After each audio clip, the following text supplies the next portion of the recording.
আমি গ্যারেন্টি দিয়ে বলছি মাছ মাংসকে হার মানাবেই মানাবে এই রান্না। Just awesome. নমস্কার বন্ধুরা, আপনারা সবাই কেমন আছেন? আলাপ নন্দিনীর একটি নতুন ভিডিওতে আপনাদের সকলকে স্বাগত। এই যে ছাদে চলে এসেছি, ছাদে এসে জামা কাপড়টা মেলবো। প্রথমেই যায় আকাশের দিকে চোখটা দেখুন, আকাশটা কি ভালো লাগছে দেখতে। সত্যি শরতের আকাশ না, তুলনাহীন।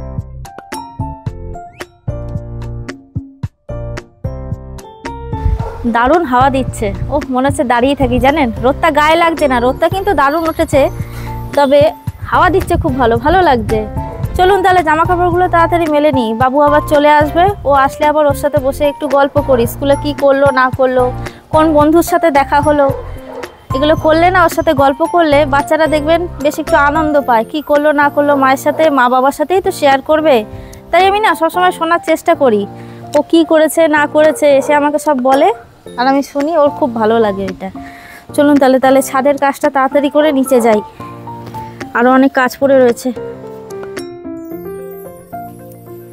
কেমন হলো বাবু পরীক্ষা?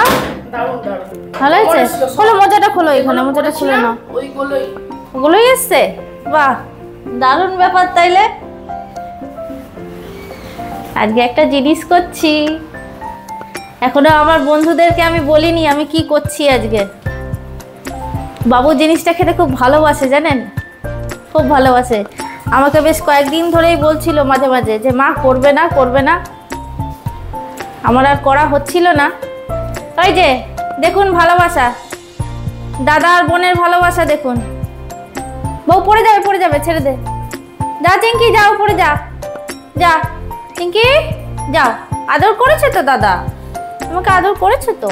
বাবুকে একটু খেতে দিইনি কিছু, তারপর ফলের রসটাও করে দিই, তারপর আবার আপনাদের সামনে আসছি। আমি আজকে একটা দারুণ রেসিপি আপনাদেরকে দেখাবো, আপনাদের সাথে শেয়ার করব। আপনারা অতি অবশ্যই ওই রেসিপিটা করে খাবেন, দুর্দান্ত লাগে খেতে। কি করছি না করছি পরে এসে আপনাদেরকে বলছি।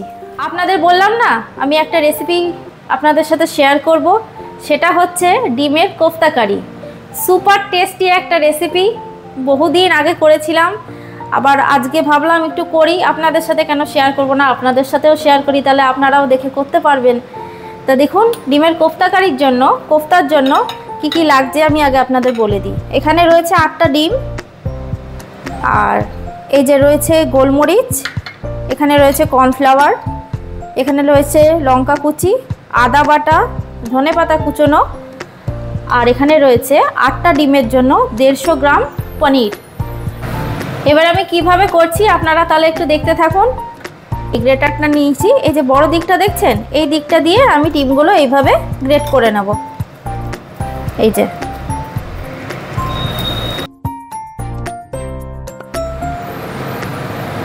এই দেখুন আমার সমস্ত ডিম গ্রেট করা হয়ে গেল। এবার আমি এই বাটিটার মধ্যে ঢেলে নেব। দেখুন আমরা তো সবাই ভেজ কোফতা কারি, চিকেন কোফতা কারি এগুলো তো খেয়েইছি। একবার এইভাবে এক কোফতা কারি বানিয়ে দেখবেন, অত্যন্ত ভালো হয় খেতে, সুপার টেস্টি হয়। বারবার এই একটা কথাই বলবো, দুর্দান্ত লাগে খেতে। দেখুন আমি এটার মধ্যে সবটা ঢেলে নিয়েছি। এবার আমি এক এক করে এই জিনিসগুলো দিয়ে দেবো। প্রথমে দিয়ে দিই স্বাদ অনুযায়ী গোলমরিচ দিয়ে দেবো, তারপরে এই যে আদা বেটে রেখেছিলাম, আদা বাটা, লঙ্কা কুচি, ধনেপাতা কুচি, স্বাদ অনুযায়ী লবণ দিয়ে দেবো, আর দেবো এই পনিরটা দিলে জানেন তো ভীষণ একটা জুসি ব্যাপার হবে, ভালো লাগবে, টেস্টি হবে কোফতাগুলো আরও।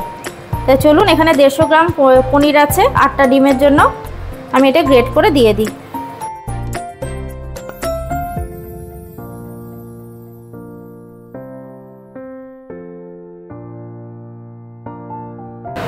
এবার দেবো কর্নফ্লাওয়ার, প্রয়োজন অনুযায়ী দিয়ে নেব, আর দেবো একটা ডিম ফাটিয়ে।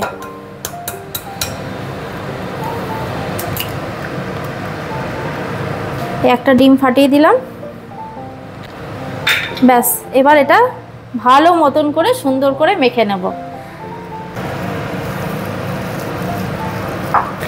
এই কোফতাগুলো এত সফট আর এতটাই জুসি হয় যে মানে কি বলবো, আপনারা একবার বানিয়ে খেয়ে দেখবেন তাহলেই বুঝতে পারবেন। দেখুন আমার খুব সুন্দরভাবে মাখা হয়ে গেল। তবে আপনারা চাইলে এর মধ্যে পুদিনা পাতাও অ্যাড করতে পারেন, ধনে পাতার সাথে পুদিনা পাতাও দিতে পারেন। এবার দেখুন কোফতাগুলো আমি একটা শেপ দিয়ে নেব। হাতের মধ্যে একটু সাদা তেল মাখিয়ে নেব।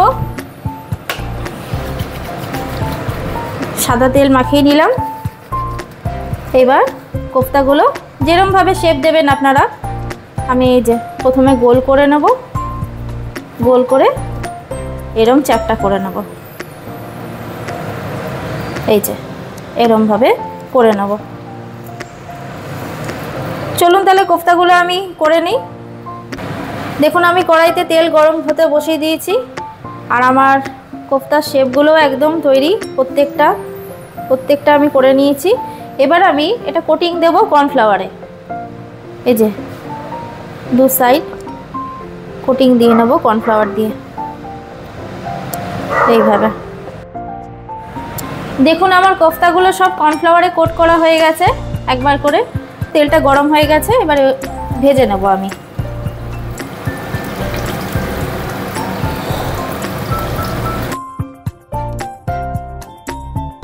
খুব বেশি একসাথে দেব না, চারটে দিলাম, চারটে করেই ভেজে নিই।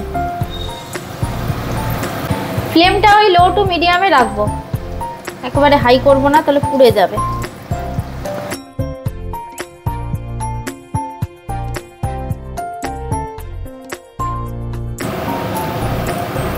গ্যাসের ফ্লেমটা আমি অফ করে দিলাম। আমার সব কটা কোফতা ভাজা হয়ে গেল। এই যে খুব সুন্দরভাবে গোল্ডেন ব্রাউন করে ভাজা হয়ে গেল। এবার চলুন গ্রেভির প্রস্তুতি নিই। গ্রেভির মশলাটা ভাজার জন্য ওই যে কোফতাগুলো ভেজেছিলাম ওইখান থেকে একটু সাদা তেল নিলাম। আমি রান্নাটা সাদা তেল আর ঘি দিয়েই করব, আর ঘিও নিয়ে নিলাম। ঘিটা আপনারা সমপরিমাণও নিতে পারেন বা বেশিও নিতে পারেন। আর এই যে মশলার মধ্যে নিয়েছি 3টে মিডিয়াম সাইজের পেঁয়াজ, 1 ইঞ্চি আদার টুকরো, 9 কোয়া রসুন আর 4টে কাঁচা লঙ্কা। মিডিয়াম সাইজের টমেটো নিয়েছি, বীজটা ছাড়িয়ে নিয়েছি। তাই এবার আমি প্রথমে পেঁয়াজটা ভেজে নেব।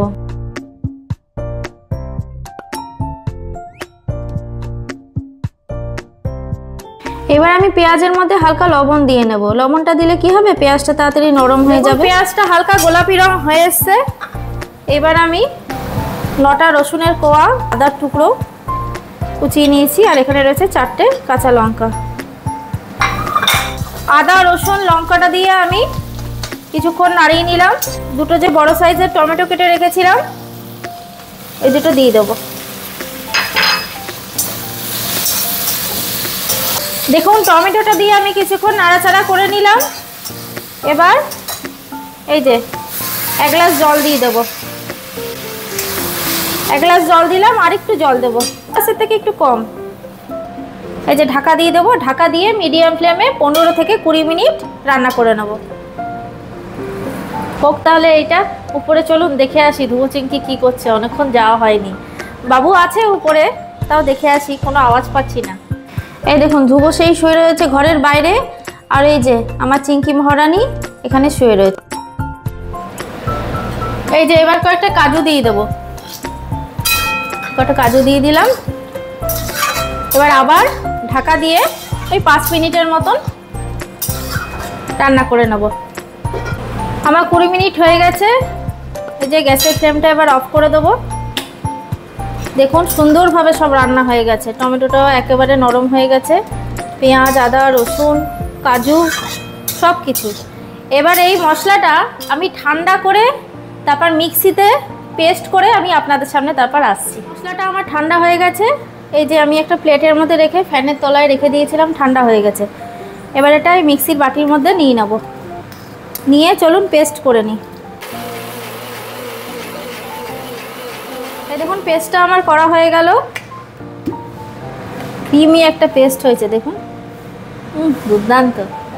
দেখুন আমি কড়াইতে তেল আর ঘি দিয়ে দিয়েছি। এখানে কটা মশলা নিয়ে নিয়েছি। 1 টেবিল ধনে গুঁড়ো, 1 টেবিল স্পুন জিরে গুঁড়ো, আর এখানে অল্প একটু হলুদ নিয়েছি, আর এখানে নিয়েছি 1/2 টেবিল স্পুন লঙ্কার গুঁড়ো। এটা কাশ্মীরি লঙ্কার গুঁড়ো, এটা ঝাল লঙ্কার গুঁড়ো না। দেখুন তেলটা গরম হয়ে গেছে। এবার এই মশলাগুলো আমি এর মধ্যে দিয়ে দেবো। এই দেখুন এই মশলাগুলো আমি এই তেল আর ঘিয়ের মধ্যে কিছুক্ষণ নাড়িয়ে নিলাম কয়েক সেকেন্ডের জন্য। এবার আমি এই যে পেস্টটা করে রেখেছিলাম এটা দিয়ে দেবো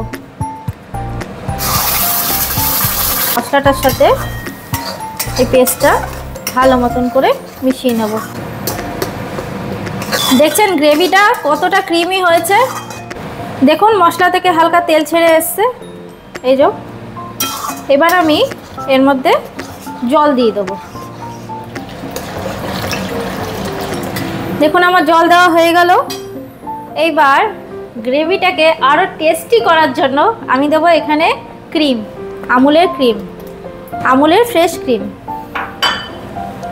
দুর্দান্ত, ক্রিমটা দিলে স্বাদটা ডবল বেড়ে যায়। দেখুন দেওয়া হয়ে গেল। এইবার উপর দিয়ে আমি ধনেপাতা ছড়িয়ে দেব। এবার দিয়ে দেবো একটু গরম মশলা।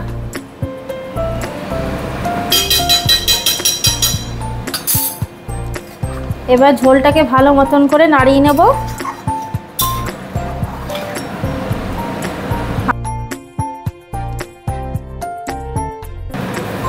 আর দেবো কোফতাগুলো। এই যে কোফতাগুলো একটা একটা করে দিয়ে দেবো আমি এর মধ্যে। দেখুন আমার সব কোফতাগুলো দেওয়া হয়ে গেল। এবার ভালো মতন করে ঝোলটা ফুটে উঠলেই আমি গ্যাসের ফ্লেমটা অফ করে দেবো। রান্নাটা করতে একটু সময় লাগে ঠিকই, কিন্তু আমি গ্যারেন্টি দিয়ে বলছি মাছ মাংসকে হার মানাবেই মানাবে এই রান্না। আপনারা একবার করে খেয়ে দেখবেন, ভীষণ টেস্টি হয়, মানে অপূর্ব স্বাদের হয় খেতে। দেখুন ঝোলটা আমার ভালো মতন ফুটে উঠেছে। এবার আমি গ্যাসের ফ্লেমটা অফ করে দেবো। এই যে অফ করে দিলাম। এবার এটা আমি সার্ভ করে আপনাদেরকে দেখাচ্ছি। দেখুন তৈরি হয়ে গেল আমার মালাই এগ কোফতা কারি। ভীষণ ডেলিশিয়াস অ্যান্ড সুস্বাদু, যা বলবেন আপনারা, দারুণ, awesome, super tasty tasty, yummy yummy, দারুণ মালাই এগ কোফতা কারি। ওফ, অপূর্ব হয় খেতে জানেন। আপনাদের কাছে একটা অনুরোধ, আপনারা প্লিজ একটু বানিয়ে খেয়ে দেখবেন। অসম্ভব, মানে আপনারা মাছ মাংস ফেলে এটা খাবেন, এত টেস্টি হয়। তুমি এসছো কেন? ওলে আমার ছোনা বাবুটা, ছোনা মেয়ে। তাহলে বন্ধুরা আজকের ভিডিওটা এই পর্যন্তই থাক। দেখা হচ্ছে আবার পরের একটি নতুন ভিডিওতে। আর আমার আজকের রেসিপিটা মালাই এগ কোফতা কারি কেমন লাগলো অবশ্যই কিন্তু কমেন্টে জানাবেন, আর এটা একবার বানিয়ে খেয়ে দেখবেন। আর আমার ভিডিওগুলো যদি ভালো লাগে তাহলে একটা লাইক, শেয়ার, সাবস্ক্রাইব করে দেবেন। আর যারা নতুন এখনও চ্যানেলটিকে সাবস্ক্রাইব করেননি তারা প্লিজ একটু সাবস্ক্রাইব করে পাশে থাকবেন। সবাই সুস্থ থাকবেন, ভালো থাকবেন, আনন্দে থাকবেন। টিঙ্কি।